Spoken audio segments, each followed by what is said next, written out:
Ol,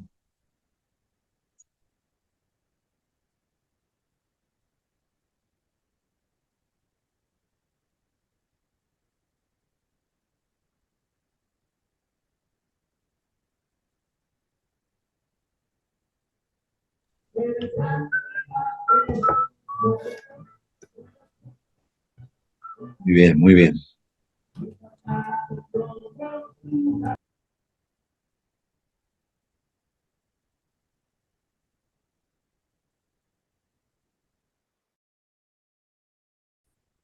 Vamos a tomar lista de la séptima semana.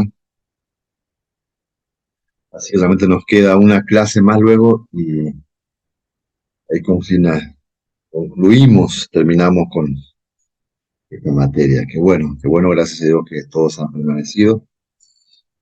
Así que terminan lo más. Qué bueno. Eh, Tienen otra materia más, ¿no? ¿Con qué profesor tienen? ¿Qué materia? Está en Con el silencio. profesor Antonio, ¿Cómo? con el profesor Antonio Pastor. El Ah, Antonio Ortega. ya. ¿Qué materia tienen?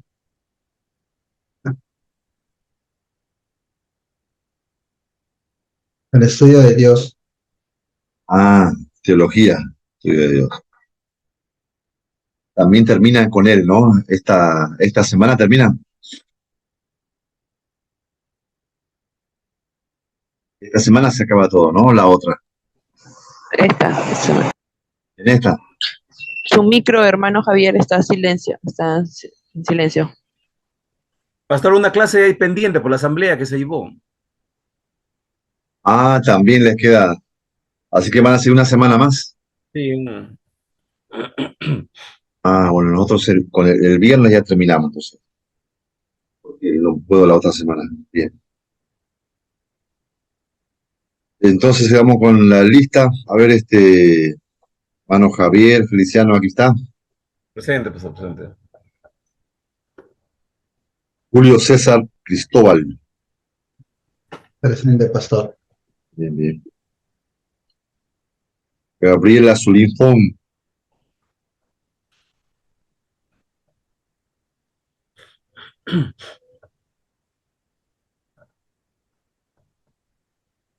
La hermana Gabriela está por ahí.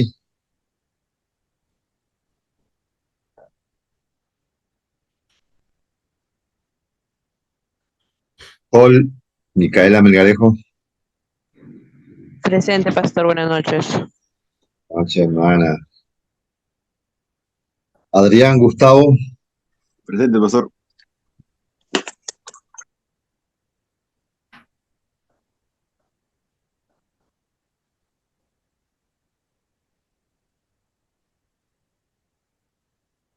Entonces, como les decía, el viernes comenzamos en el mismo horario a las 7 y terminaríamos a las 9 tendríamos evaluación, examen. Ya todos han entregado su tarea. La tarea era que la exposición que han hecho. Que, bien, pues ya todos no hay problema, solamente que ese día podamos estar todo el día viernes, por traten de no faltar. Ya explicó Adrián que pero va a ser a las 9 va a estar, para que podamos concluir mediante. Está bien. Luego hay unas pequeñas vacaciones, creo, ¿no? De una semana, dos. ¿Cuándo comenzarían las clases nuevamente? Claro, una 2 semanas semana. creo que es, pastor. 2 semanas de, Sí. y bueno, 2 semanitas van a descansar. Y ya continúan hasta fin de año, hasta diciembre.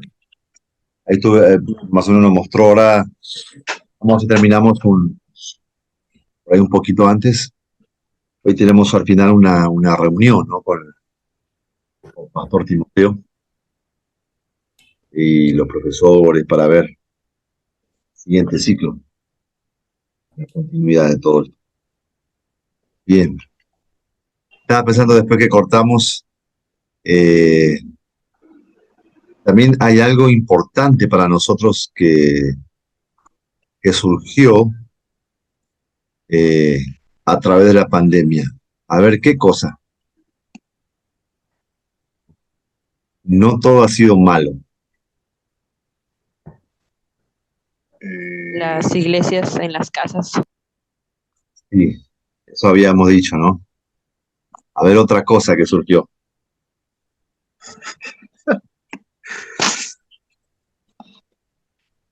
Reuniones.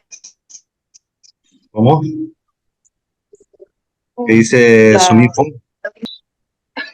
la utilización de aplicaciones que antes no sabemos que ni existían, ¿no? Como el Zoom. Claro. Por eso estamos en el seminario, ¿no? A pesar de la distancia. Bien, muy bien. Es decir, ¿saben qué son las reuniones por redes y nuestro seminario? ¿Sí? Fíjense ustedes, qué interesante, ¿no? No estaríamos ahora en este seminario si no fuera que surgió esta idea, gracias a Dios, la pandemia surgió esto, ¿sí? Pastor Timoteo, ahí hablaron, y, bueno, Dios, sin duda, Dios puso eso. Y la verdad que cuántos estudiantes, tan lindo grupo, ¿sí? Y todos de nuestra misma denominación, nuestra misma iglesia. Es importantísimo esto. Por ejemplo, antes el pastor Timoteo, otro seminario que estaba en Lima, de forma presencial, no podíamos de provincia asistir allá, era imposible. Solamente los de Lima estudiaban. Y había muchos alumnos que eran de otras denominaciones, otras congregaciones. El tema era la escasez de alumnos. Y necesitábamos capacitar a nuestros obreros también, nuestras denominaciones, y que estaban en las provincias, y cómo hacíamos. Y esta ha sido una excelente forma. No es la mejor, seguro, ¿no? No es la mejor, porque no se reemplaza la forma de estar de forma presencial, donde uno puede compartir, dialogar. Pero, por lo menos ya acá depende de cada uno de nosotros, ¿no?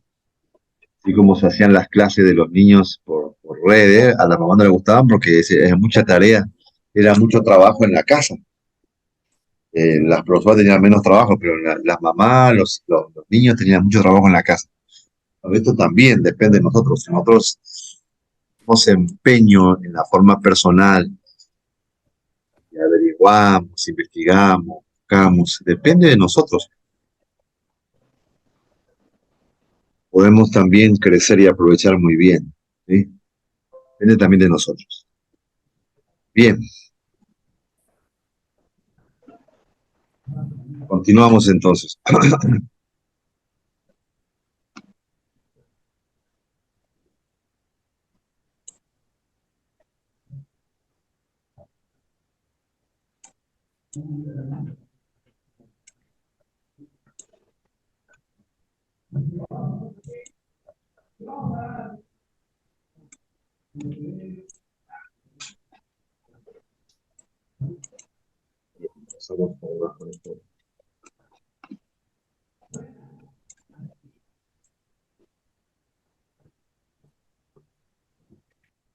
Número 3, estamos ahí con los judíos. Creencias. Creencia, los judíos, podemos ser nuestros hermanos judíos. De alguna manera también nosotros provenimos de allá, ¿sí? El Señor, los apóstoles, toda nuestra historia de fe proviene de la nación judía, del pueblo judío, ¿sí? Pueblo de Dios, ese remanente fiel que permaneció. Siempre hay un grupo de que se oponían, un grupo de rebeldes que protestaban, pero siempre hubo, gracias a Dios, ese remanente, ¿sí? Ese grupo que no se ha contaminado, que ha permanecido fiel. Y con eso para Dios será suficiente, ¿sí? Pasa hoy también en las congregaciones. Puede haber un grupo grande, mediano, pequeño, pero siempre hay un grupo, ¿sí? Hay un remanente, como se le llama, gente fiel, que sirve a Dios, ¿no es cierto? No está mirando si el pastor es el mejor predicador, si los ancianos son los mejores, si tienes el mejor templo, los mejores músicos, el mejor instrumento, eh, la mejor zona de repente, porque hay gente que mira a veces la zona o el templo quizás el más confortable. Hay personas fieles que realmente uno admira, ¿no? Nunca están mirando eso, ¿sí? Porque si hubieran mirado eso, de repente ya se hubieran ido a otra iglesia, hubieran buscado otro lugar. Hay gente que ha llegado para servir, como compartíamos al principio, hablábamos con el hermano Trujillo, ¿sí? Que él está en ese lugar donde está en Guano, esa congregación, así que han sufrido ahí luchas, dificultades, y porque aún permanece allí, ¿eh? Porque Dios ha puesto el sentir de ayudar, de fortalecer, hay una visión ahí, ¿no? De servir en ese lugar. Es amor, Dios. Eso es, ese remanente fiel, ese remanente que realmente ama a Dios. No solamente las cosas de Dios, sino ama a Dios. Como alguien dijo, no sus manos solamente. Entonces, ese grupo, siempre, gracias a Dios, lo tenemos en nuestras congregaciones, ¿sí? Lindo cuando ese grupo va creciendo, va avanzando, se van agregando a ese grupo y tenemos más colaboradores. Son los que sirven con los niños, son los que sirven en arreglar, en limpiar, son los que invierten sus recursos, invierten su tiempo, su talento, jóvenes que están en la música, poniendo su corazón, gente que están sirviendo, enseñando, predicando en los grupos pequeños, en las células, gente que está ayudando a plantar nuevas iglesias, servidores,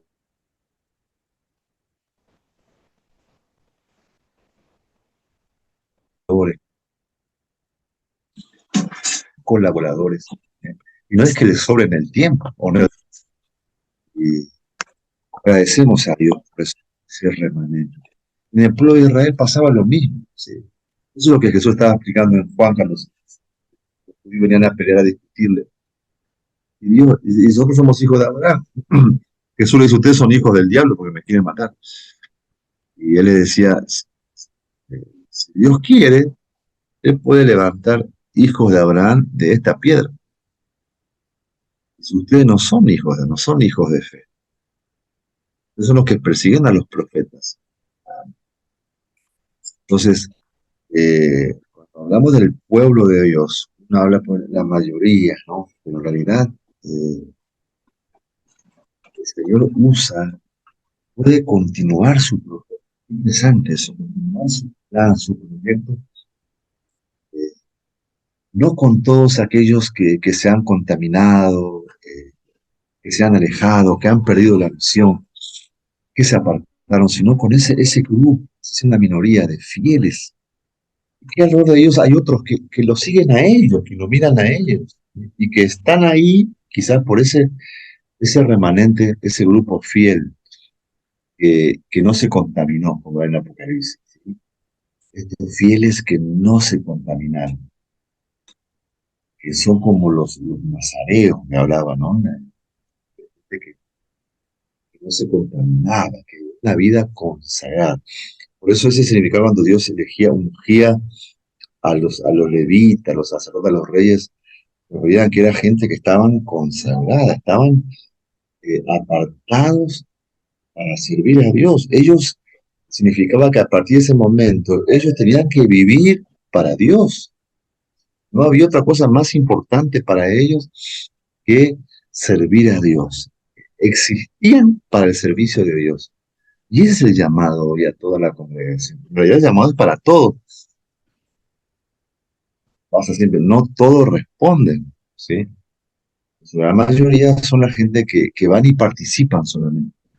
El día domingo, se hace mayormente, uno dice, bueno, en las iglesias católicas, o las evangélicas también. Las iglesias evangélicas, algunas medianas, regular, algunas son grandes.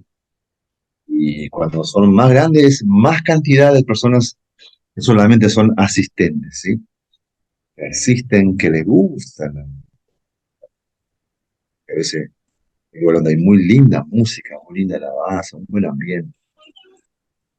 Y generalmente a veces las palabras son bastante positivas.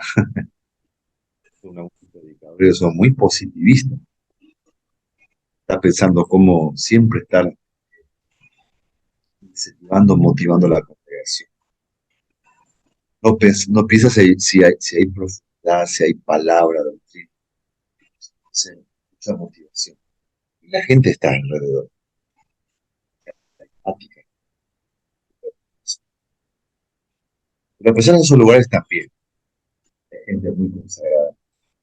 Yo me acuerdo, en Argentina, yo me acuerdo de una Argentina, hay un pastor que se hizo muy conocido porque va a tener una iglesia muy, muy grande, muy linda, ¿no? Después siempre tuvo un pequeño, de repente, bueno, experimentó ahí algo de Dios muy lindo y ese de repente comenzó a crecer de una extraordinaria, ya tan llamativo, lo que se llama Claudio Freyson, en esa asamblea de Dios, sigue siendo como la de Dios, no porque creció mucho, se salió, se puso, sigue como asamblea y creció muchísimo, la más grande. Hubo un tiempo que todas las denominaciones, la mayoría, íbamos, yo me acuerdo también estábamos con mis recién casados,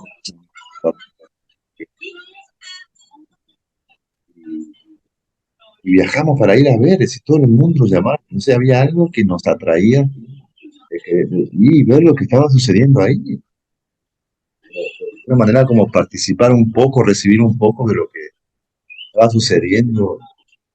No, era impresionante las cosas. Hacemos conversiones.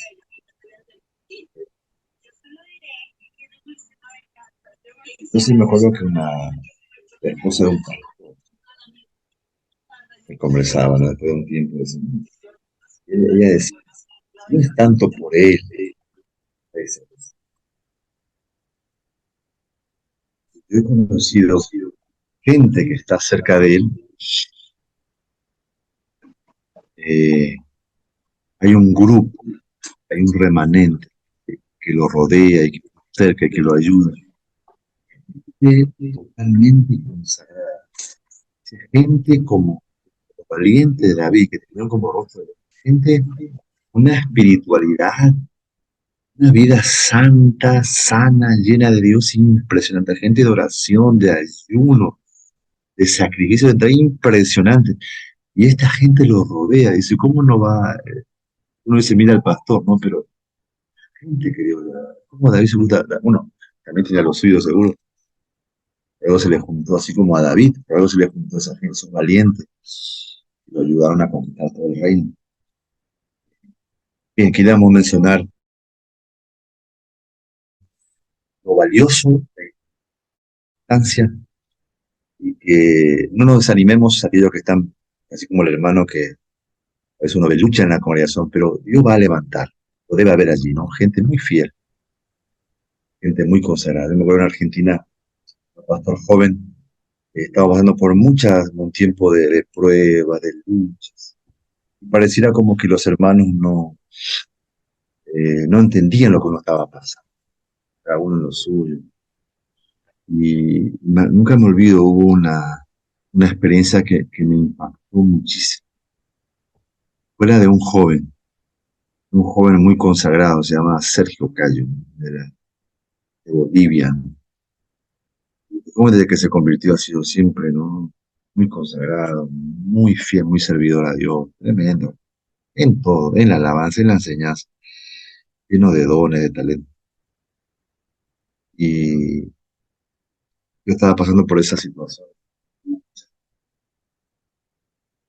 Y él no me lo cuenta, sino después me entero, no sé cómo me entero, dijeron,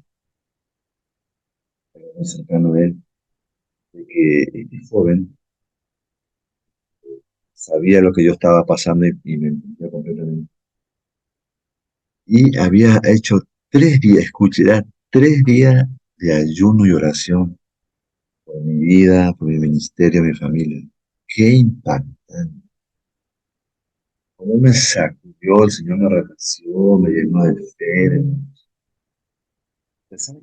Porque muy joven, ¿no? En Argentina a veces es frío y no siempre está con hambre. Los jóvenes generalmente siempre están con hambre. Eh, Separados 3 días de ayuno para que ore por mi vida. Respaldé la. Y así hay gente, a veces Dios permite que nos enteremos, algunos lo hacen en silencio, uno no sabe. Gente muy fiel, ¿sí?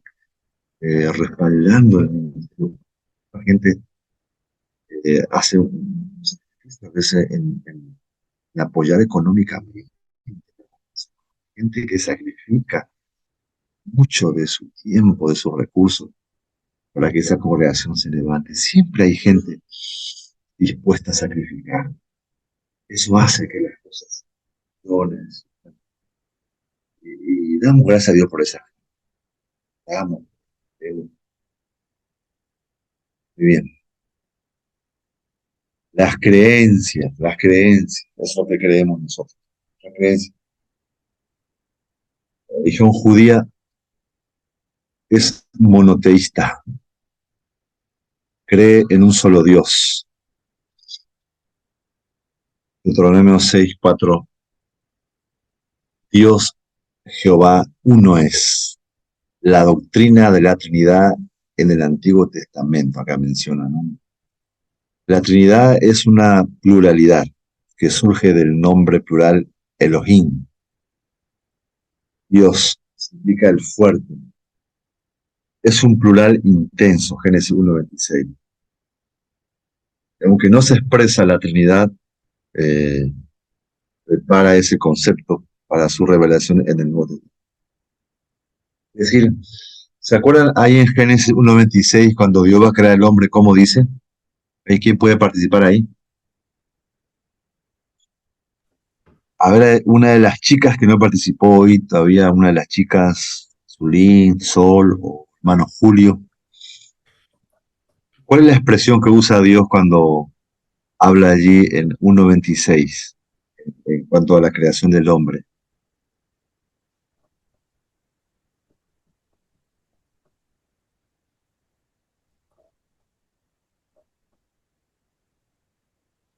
Él dice, ¿voy a hacer al hombre? ¿O cómo dice? Aló, Dice hagamos. So, hagamos, muy bien. ¿Qué participó? Julio. Ah, Julio, muy bien, Julio. Y la voz parecía, como no veo acá, a Mano Trujillo. Ah, Hagamos. ¿Viste, Julio? No sé si tú has escuchado que generalmente a veces nosotros usamos esa expresión, hagamos al hombre. ¿Por qué Dios dice hagamos? Eh, Nosotros tomamos de ahí que de aquí nace está hablando divinidad.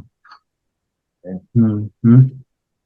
Pero sin embargo, ahí de los judíos, rabinos y el original, dan esta explicación aquí que está acá, ¿no? Sí. La vez pasada hablé esto con un joven que también está hablando de la Trinidad sobre ese punto. Digo, claro, habla de Trinidad en otras partes. En el Nuevo, bueno, hasta la revelación. En la antigüedad, ellos no tenían esa revelación, ¿sí? En absoluto, muchas cosas no estaba revelado todavía. Menos eso, ¿sí? Entonces, no estaba hablando cuando dice hagamos al hombre, no estaba hablando de la Trinidad. Sino que usa eso, sino como el nombre de Dios es plural, es un plural intenso. Aunque no habla de la Trinidad como dice allí, pero es verdad. Pero ahí, eso sí, es se prepara, ¿no? Prepara el camino a lo que en un futuro sí Dios iba a revelar a través de Cristo, los apóstoles, el tema ¿sí? ¿Cómo responderías tú, Julio, por ejemplo? A veces los testigos, una vez me habló a mí hace mucho, era joven, de que dice, nosotros somos monoteístas, dice, como los judíos, nosotros los testigos de Jehová. Y como diciendo ustedes los cristianos, no, porque ustedes creen en la Trinidad. ¿Cómo le responderías eso a alguien que intenta decir que nosotros no somos monoteístas, que en cambio el testigo de Jehová dice que ellos sí son monoteístas, sabiendo que el monoteísmo significa no la creencia en un solo Dios? Y ellos dicen que los cristianos, nosotros no, porque creemos en la Trinidad. Ujú.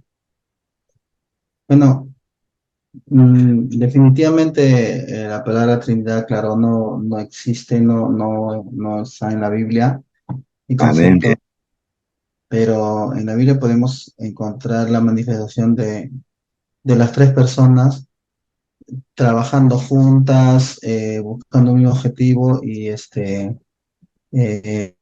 manifestándose también, ¿no?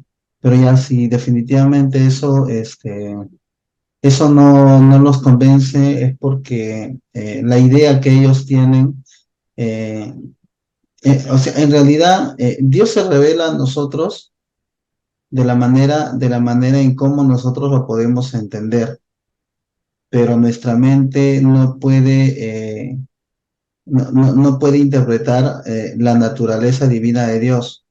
Es como que si Dios tiene que en algún momento manifestarse, hablar, ¿no? Darse a conocer, pero eso no significa que el hombre va a entender completamente la naturaleza de Dios.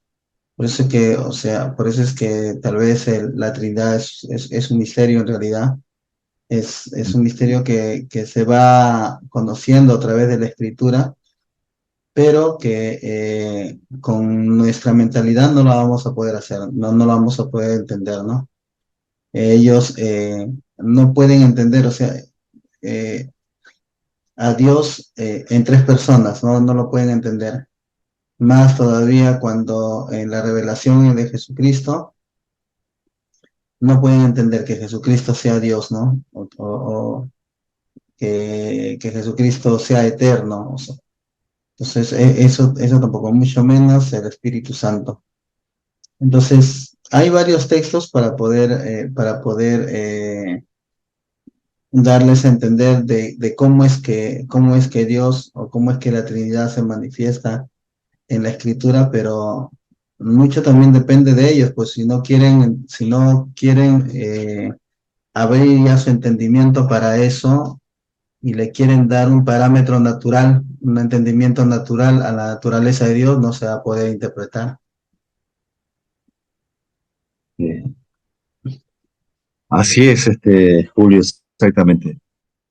Siempre debemos enfatizar que nosotros creemos en un solo Dios, ¿sí?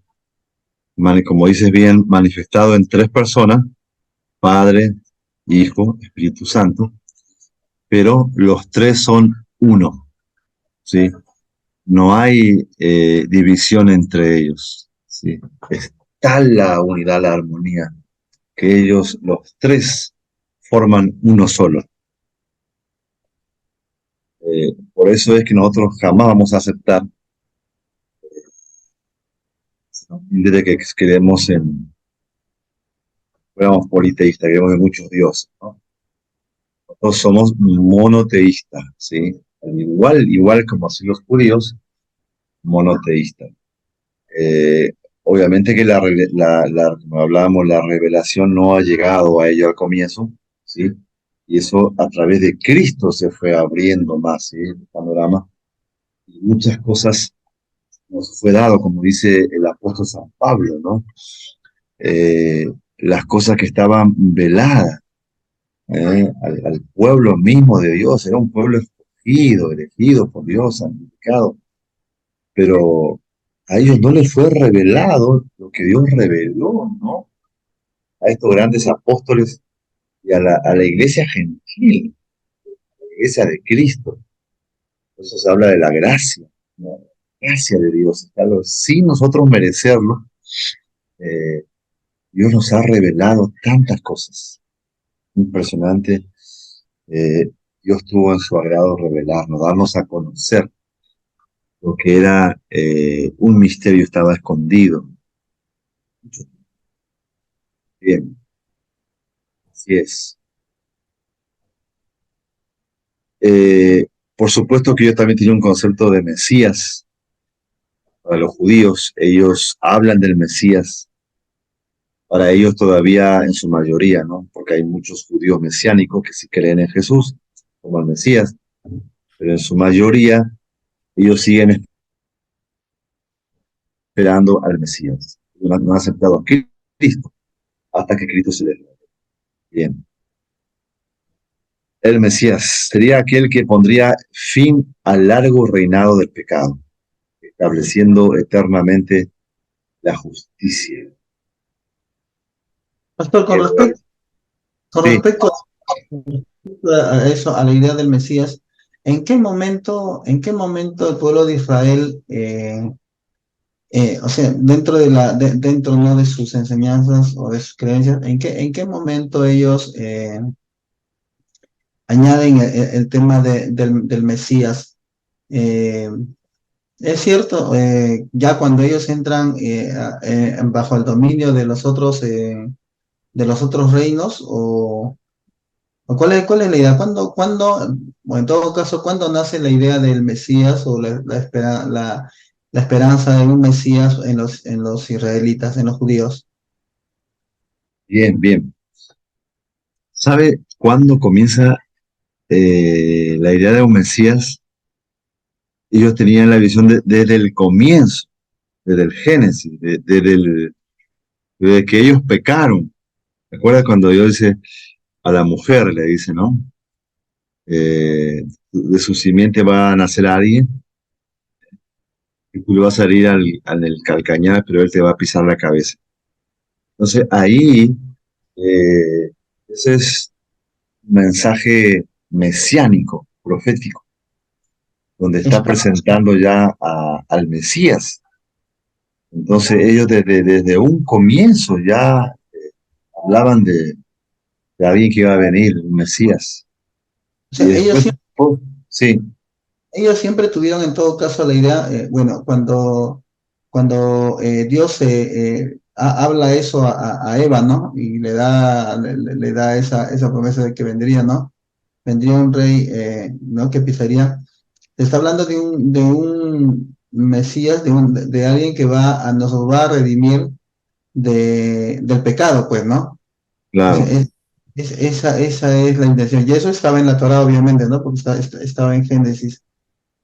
Entonces, ellos tenían el conocimiento, de alguna manera, decirlo por decir, digamos, en los tiempos de Moisés, cuando se escribió la sí, Torah, o en el tiempo de los jueces, ¿no? Digamos así, de Josué, ya está la Torah. Y, o sea, ellos sí tenían ese concepto de que ese Mesías los iba a redimir del pecado. O sea, esa era la idea. sí, sí, Y, y entonces las cosas cambian, porque cuando Jesús está presente, ellos tienen la idea de un Mesías que lo va a liberar del yugo romano, ¿no? claro, claro, O sí, sea, todo cambia, ¿no? Esa idea. interesante, sí, sí. Ellos cambian el concepto por la situación que están viviendo de opresión, por el imperio. Entonces ellos tenían el concepto de un Mesías, así en caso como sería hijo de David, pensaban en un guerrero, ¿no? Un militar que los liberaría del yugo opresor de los romanos, del imperio romano. Ellos sabían que el Mesías sería hijo de Dios, ¿no? Que tenía todo el poder y que Roma no sería nada para él. Eh, Fíjate que ese concepto siempre está. Hoy es igual en las iglesias en un sentido, cuando solamente nos vamos a la parte material, ¿no? Por ejemplo, a la prosperidad extrema. Eh, Creemos que Dios provee, que nos ayuda, nos prospera, pero esa prosperidad extrema que en algunos lugares se predica, se enseña.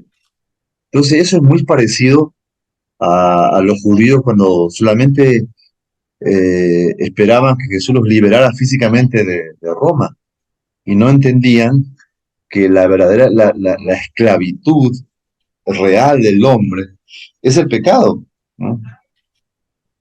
Y eso es lo que Cristo vino a la sola del diablo, del pecado. Lo demás sería consecuencia, pues, ¿no? Eso es la parte principal. Vino a poner fin a aquello que el hombre por sus medios era incapaz de hacerlo. Entonces él vino a resolver ese problema principal que está en el corazón, en el alma, en nuestro ADN. Y nadie puede contra eso. Solamente Jesús. En todo Vino a caso, liberar. En todo caso, Sí, pastor, es la interpretación de la escritura según nuestros intereses, ¿no? Porque la, exactamente. porque la escritura es la promesa de Dios. O sea, hasta ahora tenemos, ¿no? La palabra de Dios, y en la palabra de Dios están sus promesas también, ¿no? Están sus estatutos y son las promesas que nos hace. Y es la interpretación de esas promesas según el interés, según nuestro interés propio, ¿no? Tal vez Claro, eso. Eso es lo que de repente pasaría creo que ha sido en los años 70 más o menos, en los países de Nicaragua, en los lugares cuando se levantaron las revoluciones y se interpretó a un Jesús revolucionario, ¿no? O sea, claro, exactamente. es tomar las promesas que están en la escritura y dirigirlos hacia el interés que tenemos en la actualidad, ¿no? O al interés que se está... Exactamente. Eso es lo que pasó con Israel entonces. Pastor, Sí, cuando Génesis 3:15 se da la primera promesa, dice de la simiente de la mujer, ¿no? Vendrá una persona, sí, ya, pero ahí también aclara, dice, le pisará la cabeza, dice a Satanás, ¿no? Pero sí, ¿dónde viene? Bueno, yo, hasta donde yo puedo entender, ¿no? Revisando siempre Isaías y Jeremías, en el capítulo 11 de Isaías hay una promesa que el pueblo de Israel dice el versículo 11:1, saldrá una sí, vara del tronco de Isaí y un sí. vástago retoñará de sus raíces. Se estaba Exacto. refiriendo, ¿no? A uno, a- como el rey David, ¿no? Uno Ahí es más claro, sí, un vasallo, un libertador, uno que salía a la guerra y venía con victoria, y todo ello, ¿no? Todo ello.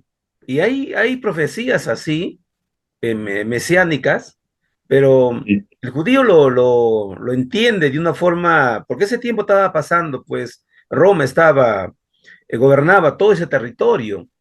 Y Roma era un país expansionista, pues que subyugaba al, ¿cómo se llama?, al pueblo y encima le hacía pagar tributos y el judío estaba esperando, porque dice, de una virgen, dice, ¿no? Isaías claro. 53 dice, nacerá, pero ¿en qué tiempo? En qué tiempo? Esa profecía tenía años, años. Ya años, claro. Entonces, pero tuvo el cumplimiento, ¿ya?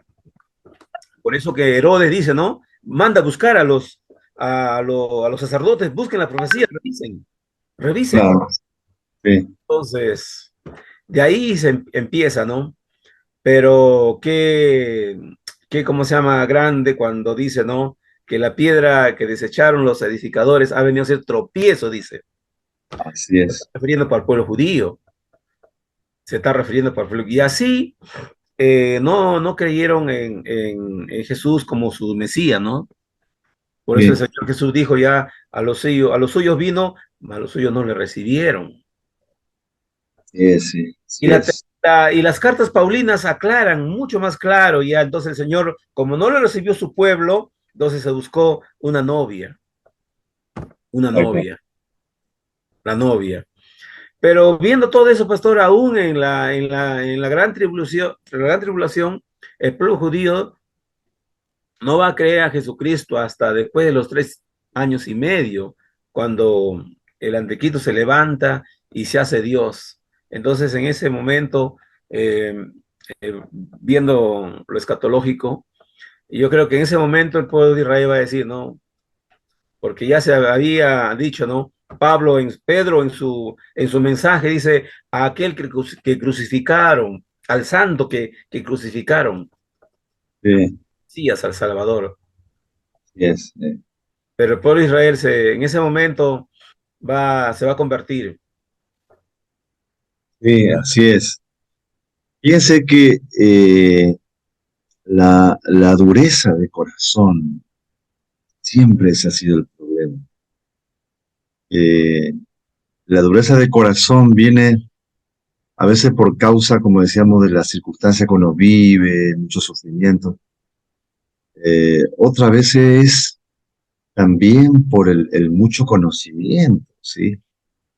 Eso, eh, la gente muy preparada de aquella época que estaba Jesús, eran los fariseos, los saduceos, eh, eran la gente que eran más dura de corazón para creer en la sencillez con que ellos veían al Mesías, que estaba frente a ellos, aún viendo los milagros extraordinarios.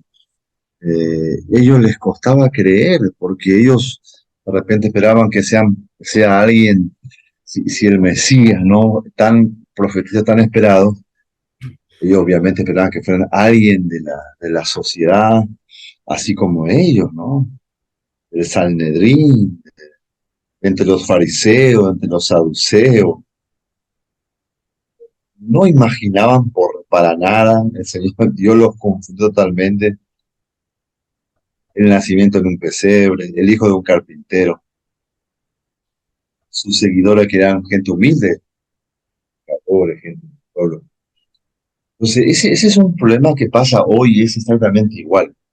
Hay que tener mucho cuidado, es decir, obviamente que Dios no está en contra de que sepamos las cosas, que averigüemos bien, que comprendamos bien, que profundicemos bien, pero tener mucho cuidado de que el orgullo no vaya a minar el corazón. Entonces, cuando entra el orgullo y comienza uno a enriquecerse, uno piensa de que qué me va a enseñar o qué me va. Uno puede confundirse, porque en la parte espiritual, siempre digo, las cosas de Dios, el estudio de Dios, no hay límite, no hay forma de medir. Podemos nosotros decir, bueno, quizás por los estudios teológicos decir, bueno, hay grados de licenciatura, hay maestría, hay doctorado en teología, pero en realidad, Dios, el ser humano puede dar un título académico, ¿no? La capacitación y demás. Pero Dios podría darme un título académico. Juan 17:3 creo que dice, ¿qué es la vida eterna? Es conocerte a ti. Imagínense, la vida eterna es conocer. O sea que necesitamos la eternidad para seguir conociendo a Dios. Porque nuestra mente limitada, así como dice por aquí, así sea un bocho, un fariseo, un saduceo, eh, un Nicodemo, pero eh, el apóstol Pablo, ¿no? Un hombre tan preparado, tan entrenado como él, de su generación, era alguien muy avanzado. Yo aventajaba a muchísimo de mi tiempo, conocimiento, en serio, muchas cosas, pero ante la revelación de Cristo, el Espíritu Santo, si yo considero todo basura. En un sentido, Dios puso,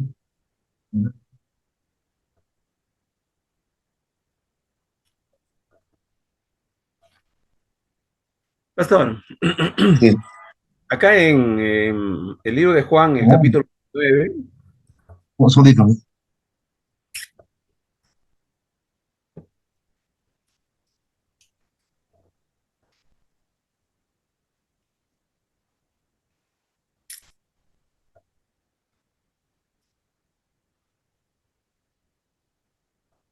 Ujú.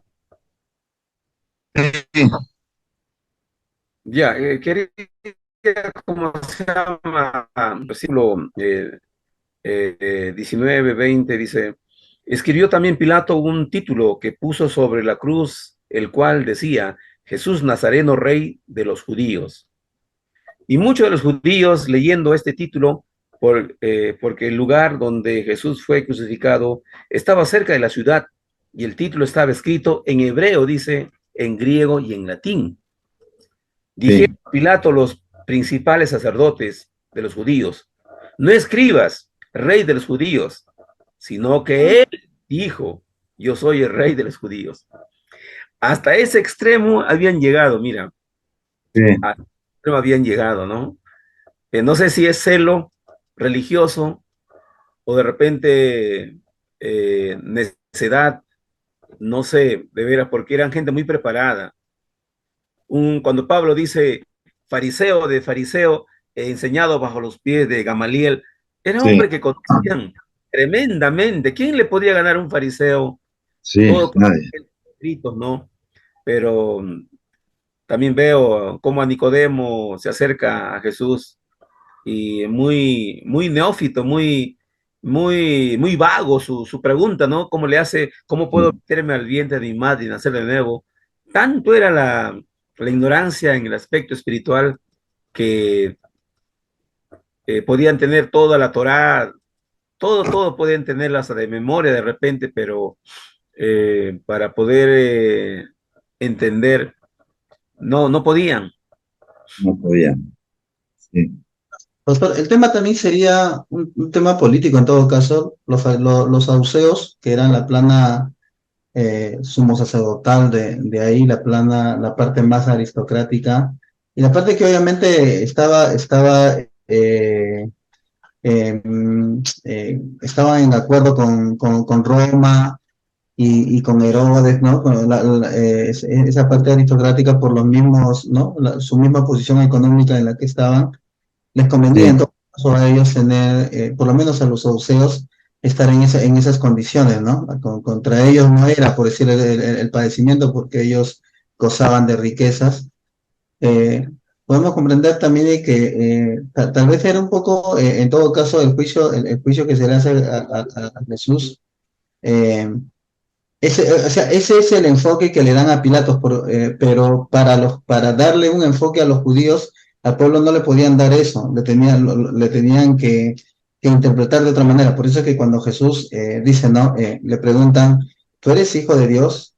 Y Jesús le dice, no, yo soy, le dice, y verás al Hijo del Hombre, ¿no? Venir, ¿no? Entonces dice que Caifás se rasga las vestiduras y dice, ¿no? ¿Qué más podemos escuchar? ¿Qué más nos toca, no? Escucha hoy Israel, Jehová tu Dios, el Señor uno es, dice, ¿no? Entonces, para condenarlos en el Sanedrín, o para acusarlo y condenarlo a Jesús, para justificar de alguna manera eso, de alguna manera, Caifás dice, no, él es un blasfemo, ¿no? Él es un blasfemo porque hay un solo Dios, Dios es uno, y él está diciendo que es Dios. claro, Pero para datos para Roma eso no le servía de mucho porque un montón de gente se había levantado como Mesías, ellos habían matado, pero qué es lo que está, cómo le presentan los saduceos a Pilatos a Jesús? Le dicen, ¿no? Le dicen que él ha estado, que él ha estado haciéndose, ¿no? Como rey. Y cuando Pilatos le dice, no, voy a castigarlo, lo voy a soltar, entonces ellos le dicen, si tú sueltas, no eres amigo del César. O sea, claro, Pilatos tenía una orden, ¿no? Pilatos tenía la orden de mantener en un equilibrio a Jerusalén, mantener fuera de todos los rebeldes y mantenerlo bajo el yugo de Roma. Entonces le dicen, ¿no? Si tú lo sueltas, no, ya no eres amigo del César. Y ahí la escritura misma dice, ¿no? Que Pilatos tuvo miedo, ¿no? En ese momento. Ahora, esa de la inscripción, yo la interpreto como que en todo caso, o sea, la forma de decir, eh, dice que es nuestro rey, no pongas eso, sino, o sea, que es nuestro rey, sino pon que decía que era nuestro rey, ¿no? claro, que él dice, sí, Los mismos saduceos o sea, para Roma, y no, ellos no estaban, de alguna manera, no les convenía a ellos un Mesías en ese momento, es decir, a los saduceos, ¿no? Porque los fariseos más que todo eran los que creían en la Torá a lo que le llama la escritura y los profetas, ¿no? La ley y los profetas. Y ellos obviamente eran mesiánicos. ¿Por qué? Porque si ya creían en los profetas, creían en Isaías y creían en el Mesías. De esa forma, ¿no? Porque Isaías es el que dice, ¿no? Lo que dijo el hermano Javier, ¿no? De Isaí. Entonces ya Isaías de alguna manera le va dando un enfoque del tronco de Isaí, o sea, le da un enfoque como que es dirigido de David, ¿no? Y David es rey. En cambio, los saduceos no creían en los profetas, más que todo los saduceos se regían a la ley solamente, ¿no? Solamente para ellos era la ley, y ellos interpretaban que en la ley no había, ¿no? La profecía de un Mesías rey, por decir, ¿no? Entonces, más o menos eso es lo que yo puedo decir. De repente, o sea, la muerte de Jesús, el argumento que ellos usaron para los judíos, para el Sanedrín, fue que Jesús había blasfemado, pero el argumento que usaron ellos para Roma fue que Jesús se quería sublevar contra Roma. Entonces, tal vez esa fue o sea, tal vez esa sería la interpretación de esa frase. Sí, claro, usaron de mucha astucia para poner contra la pared a Pilato y lo han logrado. Porque él estaba convencido de que era inocente, ¿sí? Para Pilato no era ningún crimen lo que convencía. Y si él se hacía pasar por Dios, para eso no era ningún problema, porque ellos creían en muchos dioses, así que era blasfemia, dice, de la religión de ustedes, pero para mí, una de las cosas también es que, dice, corremos el riesgo de que nuestro lugar, todo sea destruido, dice, si no mantenemos el orden. Y es mejor, dijeron, que muera uno por el pueblo y no que el pueblo muera. Ellos también cuidaban mucho su posición, Así cuales es, ellos no querían perder esa posición. así es. Y de última, tampoco se les interesaba mucho, como bien decías, si era un Mesías o no, porque había algunos que en la sinceridad de su corazón, ellos tenían como cierto temor cuando Gamaliel dijo, eh, dejemos, ¿no? Dejemos a estos hombres, ¿se acuerdan cuando se reunieron? Eh, Porque si no es de Dios, va a desaparecer. Pero si es de Dios, no sea que nos encontremos peleando contra Dios. No se había más sinceridad, como diciendo, puede ser que esta gente, como en el caso de Nicodemo, y había otros, el que fue a pedir Pilato, a pedir el cuerpo de Jesús, poderosa entre los judíos, había entre ellos gente muy preparada, pero con otra actitud. Pero el problema es cuando alguien no quiere renunciar a su posición, a su título, porque para ellos eso vale más aún que el mismo Mesías. Pasa hoy también. Yo escuché en Argentina, por ejemplo, hubo casos de pastores que trabajaron muy de cerca con sacerdotes. Había algunos que se han convertido y ellos han renunciado, todo el sacerdocio, han dejado todo y otros que no, que ellos decían que tenían mejor oportunidad para predicar el evangelio ahí como sacerdote que no siendo. Ellos decían, daban ese argumento. Pero eh, en el fondo no querían tampoco renunciar a esa posición. Esa es una oposición que ellos tienen a un sacerdote. Como Juan Pablo, que considero todo basura, es una cosa tremenda, ¿no? Por la excelencia de ganar a Cristo. Amén. Estamos concluyendo entonces en esta, muy bueno la conversación al final, muy interesante. Vamos a terminar unos 5 minutos antes al final tenemos una reunión, ¿no? Con los directivos del seminario pues estamos ya concluyendo pues este semestre también. Así que, como quedamos entonces el viernes, nos reencontramos, Dios mediante, para finalizar, ¿no es cierto? Tenemos nuestra evaluación también. ¿Está bien? Entonces oramos y concluimos. A ver quién nos guía en oración para terminar. ¿Qué le toca hoy? A ver, hermano Julio, para que nos guíe. Vamos a orar, hermanos, y vamos a agradecer a Dios.